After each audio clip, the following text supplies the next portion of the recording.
প্রধানমন্ত্রী নিজে ঠাকুর শ্রী শ্রী রামকৃষ্ণের নামটা নিতে গেলে সে উল্টো পাল্টা দিল্লি জমিদারদের কাছে বিক্রি হয়ে গেছে।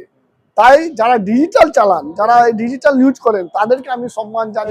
সে তো ভোটে পর হয়েছে, এরা বিরোধীদের তো এখন যুব সাথী যখন থেকে শুরু হয়েছে না, বিজেপি সিপিএম এদের মাথা একটু ডিস্টার্ব হয়েছে। কংগ্রেস মানুষের পাশে থাকতে সবসময় এসছে।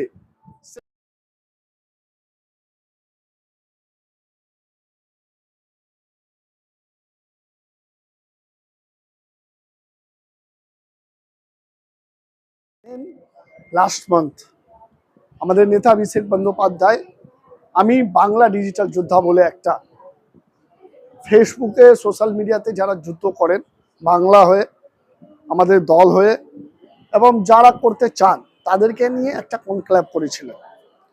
এবং তারপরে আমাদের প্ল্যানিং ছিল যে সেম প্যাটার্নে বালি বিধানসভা এবং হাওড়া বিভিন্ন বিধানসভাতে যারা কুৎসা অপ্রচারদের বিরুদ্ধে সোশ্যাল মিডিয়াতে প্রচার করেন, দল হয়ে খাটেন, তাদেরকে সম্মান জানিয়ে তাদেরকে আর বুস্ট আপ করার জন্য আমরা কনক্লেভ করব।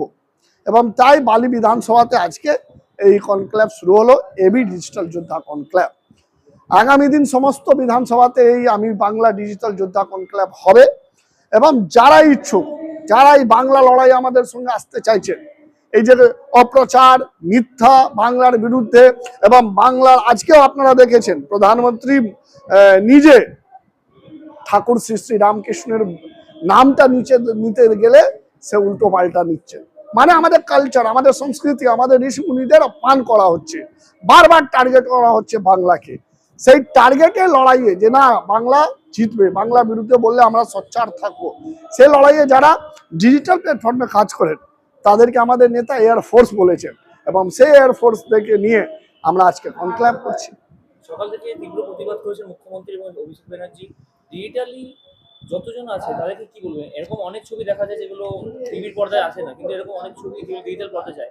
ডিজিটাল পর্দায় ছবিগুলো আমি সমস্ত মিডিয়াকে সম্মান জানিয়ে বলি, অনেক মিডিয়া হাউস আছে যারা টাকাতে নিউজ করে, তারা অনেক কিছু এই দিল্লি জমিদারদের কাছে বিক্রি হয়ে গেছে। তাই যারা ডিজিটাল চালান, যারা ডিজিটাল ইউজ করেন, তাদেরকে আমি সম্মান জানিয়ে বলবো যে এই টাইমে আপনাদেরকে সামনে আসতে হবে। যে খবর কোনো একটা বড় হাউস টাকা নিয়ে দেখাতে যায় না মানুষ কাছে, আপনারা সেটা পৌঁছে দেবেন। যে বাংলার বিরুদ্ধে বললে অনেক চ্যানেল দেখাতে চায় না ভয়ে, সেটা কিন্তু ডিজিটাল মিডিয়া টিম সেটা করবে এবং আপনারাও করবেন, এই আশা করবো। যেই চ্যানেলে সাপোর্ট করবে তাদেরকে কি পেছনে দাঁড়িয়ে সাপোর্ট করা হবে, কি সেটাকেও পরবর্তীকালে মানুষ সাপোর্ট করবে তাদেরকে, বাংলার মানুষ তাদেরকে দুহাত তুলে ভালোবাসা দেবে, আশীর্বাদ দেবে। আমরাও তাদেরকে সম্মানে রেসপেক্ট দেবো, তার পাশে থাকবো। এবং দেখুন, মিডিয়া তো সাপোর্ট জন্য কিছু করে না, মিডিয়া হচ্ছে ফোর্থ পিলার অফ ডেমোক্রেসি। তো মিডিয়া যেটা জেনুইন, যেটা ফ্যাক্ট, সেইটাই মানুষ কাছে নিয়ে যাওয়ার কাজ হচ্ছে মিডিয়া। তো সেইটা যখন করবে তো জনগণ, মানুষ, এই গণতন্ত্রে ওই ডিজিটাল টিম, ওই ডিজিটাল মিডিয়া পাশে থাকবে। ভোটে আগে নেই, মানুষের জন্য দিদি সবসময় কাজ করে। লক্ষ্মী ভান্ডার তো ভোটে পর শুরু হয়েছিল কি, এবং সেবা সে তো ভোটে পর হয়েছে। এরা বিরোধীদের তো এখন যুব সাথী যখন থেকে শুরু হয়েছে না, বিজেপি সিপিএম এদের মাথা একটু ডিস্টার্ব হয়ে গেছে। তারা আর কুৎসা করতে পারছে না, কুৎসা করলে ওই যুব সমাজ আর নিচ্ছে না, তাদেরকে বলছে সাবধান, আমার দিদি, আমার মুখ্যমন্ত্রী আমার পাশে থাকছেন আর তোমরা তার বিরুদ্ধে বলবে না। তাই ভয় পাচ্ছে, বলছে এইটা খারাপ, এটা ইলেকশনের আগে, নির্বাচনের আগে একটা মাস্টার স্ট্রোক। কোনো মাস্টার স্ট্রোক দিতে তৃণমূল কংগ্রেস রাজনীতি করতে আসে না। তৃণমূল কংগ্রেস মানুষের পাশে থাকতে সবসময় এসছে। সেই কাজগুলো মাস্টার স্ট্রোক হোক, ব্রহ্মাস্ত্র হোক, বা যে হয়ে যাচ্ছে মাসে মাসে পাবে। এই জন্যে ভাতা বা এইগুলো নেই, এটা হচ্ছে যারা জবের জন্য ট্রাই করছেন, যারা ফর্ম ফিল আপ করবেন, যারা জব দেওয়ার জন্য যাবেন, ট্রাভেলিং করবে, তাদের পাশে থাকার জন্য একটা ছোট হেল্প। এইটা যারা মাধ্যমিক পাস করবেন সে জব কি করে পাবে?